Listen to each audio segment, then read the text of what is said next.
Hello, everyone. Welcome to Betting Sports Better. I'm your host, the Sports Boss. Today's the last week to shoot the show about football for quite some time. I've got Zach the Mac with me. What's happening, man? That's going good, buddy. How are you doing today?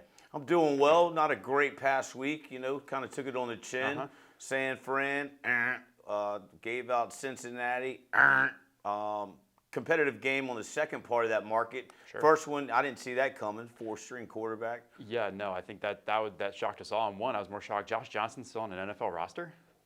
I think it makes 14 rosters now. So good for him hanging around. How horrible is that, though? I mean, first play of the game, Purdy didn't last that long. Yeah. The elbow, it sucks. I think the thread came out last night. He is going to have surgery. Yep. Tommy John surgery. Yep, a torn UCL. That can elbow. take That's takes tough. people out of the career sometimes. It does. It does. So I mean, it raises bigger questions about San Francisco and the quarterback situation in general. But overall, it's a tough way to end the season. You've got a ferocious team in the Philly coming at you, relying on your fourth-string quarterback, and that picture of Trey Lance and Jimmy Garoppolo standing on the sideline in street clothes, looking at each other like, "Oh crap, what are we gonna do?" It's like that song "Talking Heads." I asked myself, "How do we get here?" Yep. Yeah. It was not funny, but I get it. Yeah. It's a business. But seeing those two chatting and laughing it up, I was thinking, "Come on, man. Yeah. Suit up." You have to give Purdy credit, man. I mean, with the injury we know that he has now, and we just knew it was not good then, for him to go back out, even handing the ball off, 48 times in a row. That's tough. Tough. That's toughness. He's got a heart of a lion. So I will go right into, I think it was September 9th week. That was the opening week. We did the show. I think our first two picks, we gave out Bills on Thursday over the Rams. And then Sunday, 1 o'clock, your Detroit Lions hosting Philly. We gave out Detroit plus 4.5. So where I'm going with this is we started off this season, opening week, with Philly on the board. And guess what? We're going to end it with the Super Bowl, with Philly probably being on the board. Oh, yeah. What's your take on the Super Bowl, Zach? I'm right there with you. I'm leaning towards the Eagles' way. That pass rush is pretty darn good. Credit to Hassan Reddick. I mean, he was the free agent pickup of the year, coming off the edge, making tackles, and running backs and tight ends' lives miserable trying to block that dude. Good for him. Good for him, and good for that pass rush. It's interesting. I'll say it again. Vegas had it at 10 wins, over, under on Philly. Yep. We agreed first week, they'd pick up speed as the season went on. Young team. Definitely we thought they'd hit over the 10, which they clearly did. Kansas City, powerhouse. Andy Reid, great coach. Mahomes, magical. Kelsey, just some really cool stuff that's been taking place in Kansas City over the years. Yep. Andy Reid coaching Kansas City. Obviously, he was with Philly, going back in there. There's a lot more to that than what's advertised, I believe. I don't want to jump to the conclusion that Philly, manhandled San Fran because of the circumstances. Right. People kind of rushed that night once the game's ended, and it was easy to say, "Oh, Philly, Philly, Philly." Take a step back, think about it. I mean, we're talking about more than a wounded duck, San Fran was, and it's easy to say Philly is great, the almighty, and I'm not saying they're not. Kansas City is a great team, and it's easy to overlook. They played a heads-up Mack truck versus Mack truck type of game, and they came out on the right side of it. Yep. So the spread, I think, opened up. I think they had the right number set at Vegas. Some steam poured in on Philly. I think the spread opened. Kansas City was a little bit of a favorite. A lot of money poured in on Philly, changed it around. I believe the line right now as we're shooting January 31st on this Tuesday is Philly minus 1.5 or 2. What's your opinion? Who you taking? I'm still on Philly, but going back to those conference champion games, there's a lot to dissect in both of those games. Granted, the quarterback injury in San Francisco, that had a huge deal to play with it. Also, would Brock Purdy's floor finally give out? Yes, he is a rookie. He played in lights out. He played with just, what do I have to lose? Mr. Irrelevant. I'm going out there. Just going to give my team the best shot it has to win.